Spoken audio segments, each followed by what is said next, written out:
Hello students, our today's topic is techniques of scientific management.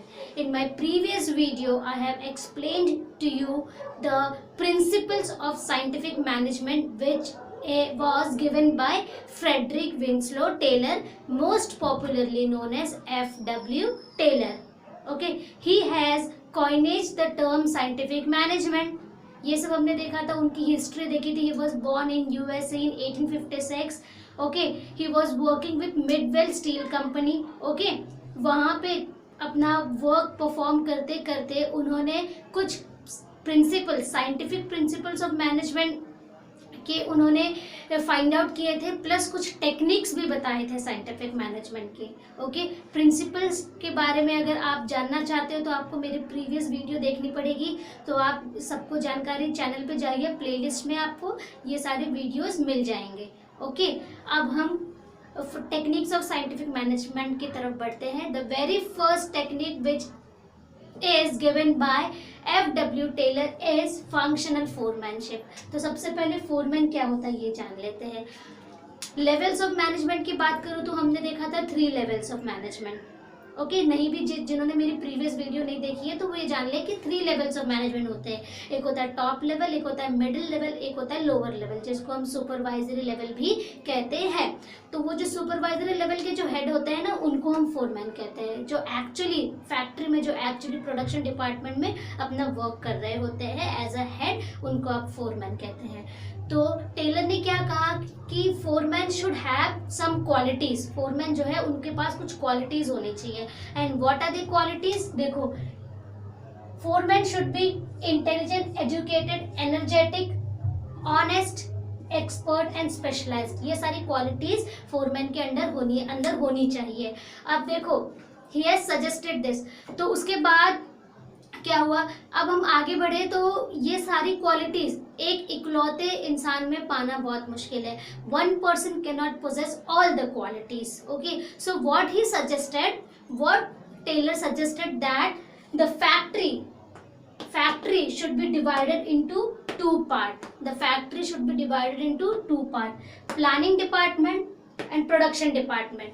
Okay, इसीलिए इस principal को हम extension of division of labour वाला function भी कहते हैं, जो हेनरी फ्योल ने दिया था. ओके, एक्सटेंशन है क्यों? क्योंकि डिवीजन ऑफ लेबर में क्या कहा था, वर्क को डिवाइड करो. तो इन्होंने भी यही कहा, division of factory into 2 part. First is planning department and production department. उन्होंने ये कहा, worker should be free from the burden of planning. जो वर्कर जो वर्क कर रहा है ना फैक्ट्री में, उनको फ्री रखो, उनको प्लानिंग का वर्क मत दो. ओके, प्लानिंग डिपार्टमेंट को दे दो. ओके, फिर प्लानिंग डिपार्टमेंट को भी 4 पार्ट में डिवाइड किया कि एक होना चाहिए root clerk. There should be one in charge of root clerk. Then should be instructional card clerk. Then should be time and cost clerk. Then should be disciplinarian. ये 4 foreman होने चाहिए यहाँ पर. ओके, उसके बाद इन्होंने प्रोडक्शन डिपार्टमेंट को भी 4 पार्ट में डिवाइड किया. प्रोडक्शन डिपार्टमेंट के अंदर भी 4 फोरमैन होने चाहिए. 1 should be gang boss, 2nd should be speed boss, 3rd should be repair boss and 4th should be inspector. और अब देखो, आप ये देख लो मैं क्या कर रही हूँ यहाँ पे. वर्कर, मैंने क्या किया, वर्कर का नेम लिखा है. अब ये वर्कर जो है ना, who is actually performing the work in the production department, has to listen. Route clerk की बात माननी है, इंस्ट्रक्शनल क्लर्क की बात माननी है, टाइम क्लर्क की और डिसिप्लिनरियन की बात मान के अपना वर्क करना है. सेम गैंग बॉस की भी बात माननी है, स्पीड बॉस की भी, रिपेयर बॉस की भी, इंस्पेक्टर की भी. मतलब वर्कर को इन सब की बात मान करके अपने वर्क को परफॉर्म करना है. देखो, एक चीज आप नोट करोगे, हमने एक हेनरी फ्योल का प्रिंसिपल पढ़ा है, यूनिटी ऑफ कमांड. उसमें हेनरी फ्योल ने क्या कहा है कि 1 person should give command to the worker. Okay, लेकिन यहाँ पे क्या हो रहा है, देखो, वर्कर को 8 लोगों के पास से कमांड लेकर के अपना वर्क परफॉर्म करना है. ओके, ये जो है अलग चीज है थोड़ी, लेकिन देखो इन्होंने यही कहा है कि factory should be divided into 2 part, planning department, production department. Worker should be free from the burden of planning, and under planning department there will be 4 foreman. कितने foreman? 4 foreman. First should be the route clerk, instructional card clerk, time and cost clerk, disciplinarian. और यहाँ पर भी gang boss, speed boss, repair boss, inspector, और इनके सबके work अलग अलग होंगे और ये क्या करेंगे? वर्कर को इंस्ट्रक्शन देंगे, अपना काम करवाएंगे। Okay, then first is the route clerk. First is the route clerk. Route clerk का काम क्या है देख लेते हैं हम जरा। देखो बहुत इजी है समझना, इनके नाम से ही चीजें पता चल जाएंगी आपको। रूट क्लर्क का काम क्या होता है? वो एक सीक्वेंस बनाते हैं, स्टेप बनाते हैं किसी भी जॉब को परफॉर्म करने के लिए। मतलब रूट क्लर्क बताएंगे कि फर्स्ट स्टेप ये है, सेकंड स्टेप ये है, थर्ड स्टेप ये है, फोर्थ स्टेप ये है, और ये स्टेप के अकॉर्डिंग वर्कर को काम करना है। इंस्ट्रक्शनल कार्ड क्लर्क ये क्या करेंगे? इंस्ट्रक्शन देंगे वर्कर्स को time to time. Time and cost clerk ये इंश्योर करेंगे कि वर्क जो है टाइम पे कंप्लीट को हो रहा है और with in that cost complete हो रहा है। उसके बाद डिसिप्लिनरियन ये देखेंगे कि वर्क प्रॉपरली कंप्लीट हो रहा है कि नहीं, और there everything is kept in a proper place, everything is going in a smooth way, ये चेक करेंगे डिसिप्लिनरियन। उसके बाद आता है गैंग बॉस। गैंग बॉस का वर्क देखते हैं। गैंग बॉस देखेंगे जो भी इक्विपमेंट्स, जो भी टूल्स, जो भी मशीनरी की जरूरत है वो टाइम पे अवेलेबल हो। ओके, स्पीड बॉस देखेंगे कि जो भी वर्क, जो भी टास्क वर्कर को दे रखा है वो टाइम पे कंप्लीट हो रहा है कि नहीं। टाइम फिक्स कौन करते हैं? Time clerk. टाइम क्लर्क जो है starting of project and completing of project तय करते हैं कि बस इतने टाइम में आपका वर्क कंप्लीट होना चाहिए। और स्पीड बॉस क्या करते हैं? इंश्योर करते हैं कि उतने टाइम में वर्क कंप्लीट हो रहा है कि नहीं। Then comes the repair box. कोई भी चीज़ खराब हो गई, कोई भी टूल इक्विपमेंट वर्क नहीं प्रॉपरली कर रहा है तो उसे कौन हैंडल करेगा? Repair boss. Then is the inspector, जो इंस्पेक्ट करेंगे कि सारा वर्क अच्छे से हो रहा है कि नहीं, प्लस क्वालिटी भी देखेंगे कि क्वालिटी भी प्रॉपरली गुड्स जो बन रहा है, ऐसा तो नहीं कि डिफेक्टिव गुड्स बन रहे हैं। ओके, यही है फंक्शनल फोरमैनशिप। अब हम हमारे सेकेंड टेक्निक की तरफ बढ़ेंगे। Okay, that is simplification. Simplification and standardisation. मैं बोर्ड को जरा क्लीन करके लिख देती हूँ। See, second technique standardisation and simplification of work. दोनों को अलग अलग पढ़ेंगे। पहला हम स्टैंडर्डाइजेशन के बारे में जानेंगे, फिर सिंप्लीफिकेशन के बारे में। ओके, देखो स्टैंडर्डाइजेशन का मतलब क्या है? ऐसा गुड, ऐसे प्रोडक्ट्स जिसकी क्वालिटी भी सेम हो, साइज, वेट, ओके, टाइप, सब कुछ सेम हो। मतलब एक ही टाइप का प्रोडक्ट बना रहे हो तो ऑब्वियसली उसका साइज भी सेम होना चाहिए, उसका वेट भी सेम होना चाहिए, क्वालिटी भी एक जैसा होना चाहिए, तभी तो वो मार्केट में लॉन्ग टाइम तक सरवाइव कर पाएगा, है ना। और आजकल तो स्टैंडर्डाइजेशन का ही ज़माना है। आप जितने ज़्यादा स्टैंडर्डाइज्ड प्रोडक्ट बनाओगे उतना ज़्यादा आपका प्रोडक्ट मार्केट में बिकेगा। ओके, तो स्टैंडर्डाइजेशन, अगर टेलर ने क्या कहा कि if you want standardise output, अगर आपको स्टैंडर्डाइज्ड आउटपुट चाहिए, means goods of same good quality, same size, same type, same weight, same measure, तो आपको क्या करना है? You have to maintain standard. आपको स्टैंडर्ड मेंटेन करना है शुरुआत से ही, from the starting point of time से आपको एक स्टैंडर्ड मेंटेन करना है। स्टार्टिंग पॉइंट जब आप मशीन सेलेक्ट कर रहे हो, टूल्स सेलेक्ट कर रहे हो, इक्विपमेंट सेलेक्ट कर रहे हो, कोई भी चीज़ सेलेक्ट कर रहे हो एक पर्टिकुलर प्रोडक्ट को बनाने के लिए, तो आपको स्टार्टिंग से ही एक स्टैंडर्ड मेंटेन करना है। ओके, कहीं पे भी चूक नहीं होनी चाहिए अगर आपको स्टैंडर्डाइज प्रोडक्ट चाहिए तो। Okay, companies, most companies like Videocon, Apple, ये सारे अपने प्रोडक्ट का स्टैंडर्डाइजेशन बहुत अच्छे से मेंटेन करते हैं। ये बिल्कुल भी कॉम्प्रोमाइज नहीं करते स्टैंडर्डाइजेशन को। स्टैंडर्डाइजेशन में किसी भी तरह का कॉम्प्रोमाइज बर्दाश्त नहीं करते। ओके, आप देखो सिंप्लीफिकेशन ऑफ वर्क, सीधी बात है। आप देखो, अगर आपकी टीचर कोई मैथ्स का सम करवा रही है या फिर कोई अकाउंट्स का क्वेश्चन करवा रही है, ओके, और वो बहुत सारे स्टेप्स अगर आपको बता दे तो आप कंफ्यूज हो जाओगे। ओके, आप क्या चाहोगे कि मैम एकदम सिंप्लीफाइड तरीके से पढ़ाए। ओके, एकदम ऐसे पढ़ाए कि भाई एक ही बारे में चीज़ें समझ में आ जाए, है ना। आप चाहते हो ना, वैसे ही टेलर ने भी कहा वर्क शुड बी सिंप्लीफाइड, एकदम सिंपल कर दो चीज़ों को। ओके, और सिंप्लीफिकेशन देखो, eliminate unnecessary diversity of product. Product में जो बहुत टाइप की वैरायटीज, बहुत सारी डाइवर्सिटीज जो आप लाते हो उसको कम करो, ताकि आप क्वालिटी प्रोडक्ट दे पाओ। अगर आप क्वालिटी प्रोडक्ट देना चाहते हो तो 100 प्रोडक्ट मत दो मार्केट में, 20 ही दो, लेकिन वो 20 product should be the best product in the market. That 20 product should be the best product in the market. इसके लिए आपको क्या करना है, आपके वर्क को सिंप्लीफाइड करना है, डाइवर्सिटीज को कम करना है। Okay, eliminate unnecessary diversity of product. ज़्यादा चेंजेस, ज़्यादा डाइवर्सिटी मत करो प्रोडक्ट में। ओके है, इससे होगा भी क्या, इसके फायदे क्या है, helps in reduction of cost and labour. आपका कॉस्ट भी बचेगा और लेबर कॉस्ट भी बचेगा, आपका प्रोडक्ट का कॉस्ट भी बचेगा, लेबर कॉस्ट भी बचेगा। टाइम टू टाइम जो मशीनरी, ज़्यादा प्रोडक्ट बनाओगे, ज़्यादा वैरायटीज होगी, तो ज़्यादा मशीन, ज़्यादा टूल्स, ज़्यादा इक्विपमेंट की ज़रूरत पड़ेगी, तो उसे भी आप एलिमिनेट कर पाओगे। Okay, by simplifying the work. बहुत सारी कंपनी, यूएसए की न्यूज़पेपर कंपनी ने भी अपना जो क्वालिटी, अपने जो पेपर की जो क्वालिटी है ना, पेपर के जो वैरायटीज जो थे ना, उन्होंने रिड्यूस किया था, जिससे वे अच्छी क्वालिटी दे पाए मार्केट में। तो इन्होंने क्या किया था, अपने पेपर की जो वैरायटी है उसको रिड्यूस कर दिया। और पता है कितना रिड्यूस किया, सीधा पहले 2000 वैरायटीज थे इनके पास, इन्होंने सीधा 200 कर दिया, सीधा 200 कर दिया। बताओ, इतनी वैरायटी कम करती, लेकिन इनको इसका रिजल्ट पॉजिटिव मिला, इनको इनका रिजल्ट पॉजिटिव मिला। ओके, तो ये हमने जान लिया। अब हम पढ़ेंगे थर्ड टेक्निक। मैं बोर्ड को क्लीन कर लेती हूँ। ये student, third technique is work study. Work को प्रॉपरली स्टडी करने के लिए कहा है एफ.डब्ल्यू. टेलर ने, और उसके लिए इन्होंने क्या किया है, इस वर्क स्टडी के अंदर 4 टेक्निक्स बताए हैं। ये वर्क स्टडी का ही पार्ट है, इसीलिए मैंने देखो ऐसे पॉइंट लिख रखा है। First is फेटिक study. इन्होंने कहा क्या कहा, पहले फेटिक स्टडी करो। फेटिक का मतलब क्या है, थकान। फेटिक का अगर आप हिंदी सर्च करोगे तो थकान मतलब है।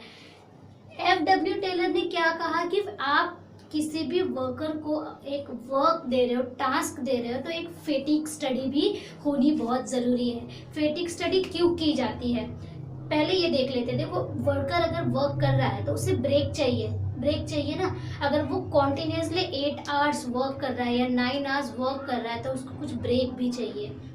ओके, इसी तो ब्रेक कितना होना चाहिए, कितने समय के लिए होना चाहिए, कितने बार होना चाहिए, ये आप अपने विल और विश के अकॉर्डिंग नहीं तय करेंगे। मैनेजर्स, आप अपने विल और विश के अकॉर्डिंग नहीं तय करेंगे।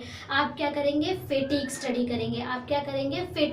करेंगे। ओके, तो fatigue study is done to see the is conducted to see the frequency of rest interval, duration कितना होना चाहिए, number of rest interval की frequency कितनी होनी चाहिए, कितनी जल्दी होना चाहिए वो, और उसका ड्यूरेशन कितना होना चाहिए और कितने बार होना चाहिए, ये जानने के लिए हम फेटिक स्टडी करेंगे। ओके, टेलर ने सजेस्ट किया कैसे आप फेटिक स्टडी करोगे। आपको क्या करना है, एवरेज नंबर ऑफ वर्कर्स को ऑब्जर्व करना है। एज अ मैनेजर आप अपने विल और विश के अकॉर्डिंग नहीं करेंगे, आप एवरेज नंबर ऑफ वर्कर्स को ऑब्जर्व करेंगे। वो जब वर्क कर रहे हैं तो उनको ऑब्जर्व करेंगे। उसके बाद आप ये देखेंगे कि कब वो थकते हैं, when they are getting tired, note down the time when they are getting tired। और उसके बाद आप ये देखोगे टायर्ड होने के बाद कितनी देर बाद उनकी एफिशिएंसी डिक्रीज होती है।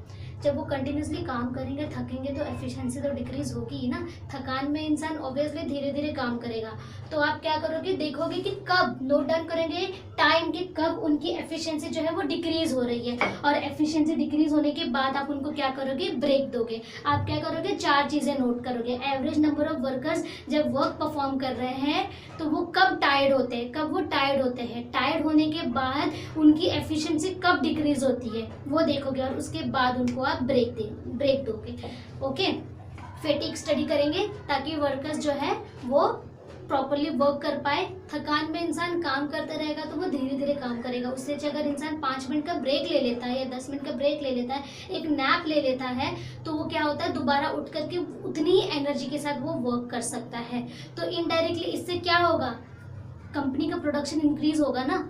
एफिशिएंसी इंक्रीज होगी वर्कर्स की तो प्रोडक्शन इंक्रीज होगा, तो फैटिग स्टडी बहुत ज़रूरी है। उसके बाद आता है मेथड स्टडी।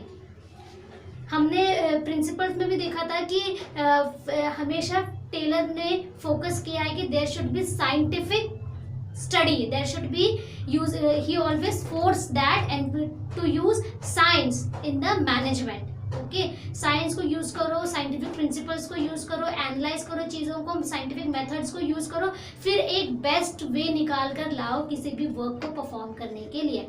तो मेथड स्टडी में भी यही करना है। मेथड स्टडी में क्या करना है, मैनेजर को वन बेस्ट वे ढूंढ करके लाना है जिससे वर्क जो है बहुत जल्दी हो जाए और वर्कर्स एफिशिएंटली वर्क को परफॉर्म कर रहे हैं और हमारा प्रोडक्शन जो है वो इंक्रीज हो जाए। ओके, देन उसके बाद उन्होंने फोकस किया टाइम स्टडी पे। किसी भी वर्कर्स को टारगेट देने से पहले आप क्या करो, एक स्टैंडर्ड टाइम सेट करो। आपको फाइंड आउट करना स्टैंडर्ड टाइम। आप वो कैसे करोगे, आप ऑब्जर्व करोगे एवरेज नंबर ऑफ वर्कर्स को, देखोगे कि वो कितना वर्क कर पा रहे हैं एक दिन में या एक हफ्ते में, और उसके हिसाब से आप क्या करोगे, उनको टारगेट दोगे। First you have to find out the standard time required to perform a work and then standard target. ऐसा आपने देखा कि आप 10 वर्कर्स को ऑब्जर्व कर रहे हो, इस 10 वर्कर्स में से आपने ये नोट किया कि जो 6 वर्कर्स हैं वो मोर देन 100 प्रोडक्ट एक दिन में बना रहे हैं। ओके, 100 मतलब 600 हो गए, 6 वर्कर्स 100 प्रोडक्ट बना पा रहे हैं। बाकी के जो 4 वर्कर जो बच गए वो 90 से लेकर के 100 के बीच में प्रोडक्ट बना रहे हैं। तो इससे आपको क्या पता चला कि एक स्टैंडर्ड टाइम क्या है, 1 डे का। जो भी 1 डे में वो 8 आवर्स वर्क कर रहे हैं या 7 आवर्स वर्क कर रहे हैं, उतने आवर्स में आपने देखा कि 90 से 100 के बीच में ये एक दिन में इतने प्रोडक्ट बना रहे हैं। तो उस हिसाब से आप क्या करोगे, टारगेट दे दोगे 90 का या 95 का या 98 का, ऐसे टारगेट दे दोगे अपने वर्कर्स को। और उसके बाद आप क्या करोगे, टारगेट देने के बाद आप उनको देखोगे कि वो कैसे अपने वर्क को परफॉर्म कर रहे हैं। उसके बाद आप क्या करोगे, कैटेगराइज करोगे अपने वर्कर्स को एफिशिएंट वर्कर्स और नॉन एफिशिएंट वर्कर्स में। जो टारगेट को कंप्लीट कर पा रहे हैं वो आएंगे एफिशिएंट कैटेगरी में, और जो टारगेट को नहीं कंप्लीट कर पा रहे हैं, those who are not able to complete the target on the given time, they will be categorised as unefficient workers. उसके बाद फिर उनके लिए कुछ अलग स्ट्रेटेजी यूज की जाएगी। Okay, then comes last the motion study. Motion का मतलब क्या है, मूवमेंट। वर्कर्स को यहाँ पे एनालाइज करना है कि वर्कर्स को नहीं, मैनेजर्स को यहाँ पे एनालाइज करना है कि जब वर्कर्स एक पर्टिकुलर वर्क को परफॉर्म कर रहे हैं तो वो कितने बार अपने बॉडी को मूव कर रहे हैं, उनका मूवमेंट कितना है। इसके लिए एग्जाम्पल दे देती हूँ। सपोज एक पर्सन है, यहाँ पे मैं जैसे खड़ी हूँ, वो वहाँ पे खड़े, और मशीन में उनको कुछ नट डालने हैं, तो वो नट जो है सीधी बात है उनके बगल में होगा तो वो फटाफट ऐसे डाल पाएंगे, लेकिन वो नट कहाँ था पता है, उनके टेबल के नीचे। तो वो ऐसे नीचे झुकते थे, फिर वो नट निकालते थे, फिर उस मशीन में फिट कर रहे हैं, फिर वो नीचे झुक रहे हैं, नट निकाल रहे हैं, मशीन में फिट कर रहे हैं। ये मैनेजर ने ऑब्जर्व किया, तो मैनेजर ने क्या किया, इनके बगल में एक टेबल ला दिया, एक स्टूल टाइप समथिंग, या table as per the material. Okay, table लेकर आके उस जो इक्विपमेंट को था, उस टूल को उसके ऊपर रख दिया। अब देखो इनको नीचे झुकने की ज़रूरत नहीं है ना, अंडर द टेबल के अंडर से वो इक्विपमेंट निकाल के उस मशीन में डालने की ज़रूरत नहीं है, बगल में ही है।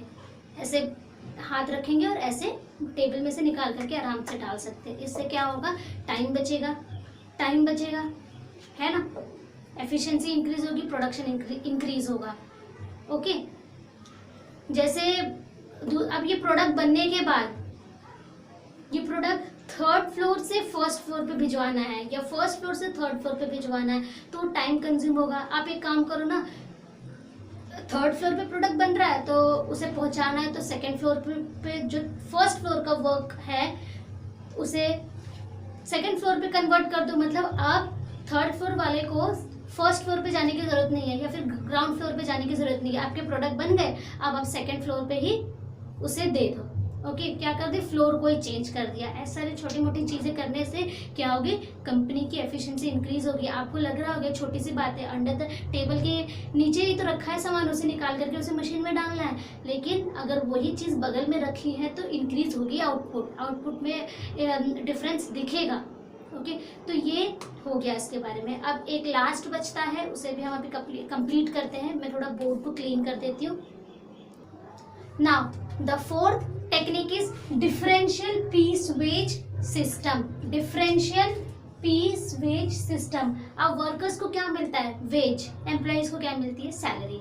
वर्कर्स को क्या मिलता है, वेज। वेज किस पे मिलेगा, जो गुड्स प्रोड्यूस कर रहे हैं वो उसके ऊपर। अब यहाँ पे टेलर ने क्या कहा है कि जो एफिशिएंट वर्कर है ना, जब आप वर्कर्स को मॉनिटर करते हो, एनालाइज करते हो, तो आप देखोगे कि कुछ वर्कर्स जो है वो ज़्यादा एफिशिएंटली काम कर रहे होंगे।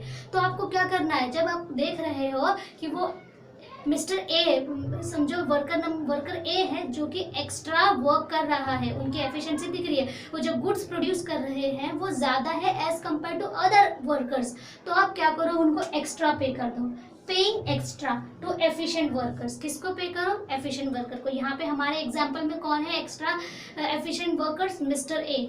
अब देखो एक्स्ट्रा पे जो करते हैं ना वो मोटिवेट करेगा, किसे मोटिवेट करेगा, एफिशिएंट वर्कर को, जो हमारे एग्जाम्पल में है mister A, as well as non efficient worker जो हमारे एग्जाम्पल है सपोज बी सी डी, जो उनके एम्प्लॉयज हैं, ई एफ, उनको भी पता चलेगा कि भाई मिस्टर ए ने ज़्यादा अच्छे से वर्क किया तो उनको एक्स्ट्रा मिल रहा है, अब हम भी करेंगे तो हमें भी मिलेगा। जैसे आपके स्कूल में होता है, अगर आपके टीचर आप अच्छे मार्क्स लेकर आते हैं, आपके फ्रेंड्स ने अच्छे मार्क्स लेकर आए तो उनको अप्रिशिएट किया, तो कहीं ना कहीं अंदर अंदर आप भी मोटिवेट होते हो कि भाई नेक्स्ट टाइम मैं भी अच्छे मार्क्स लेकर आऊँगा तो मेरी मैम भी मुझे मोटिवेट करेगी, तो मुझे अप्रिशिएट करेगी।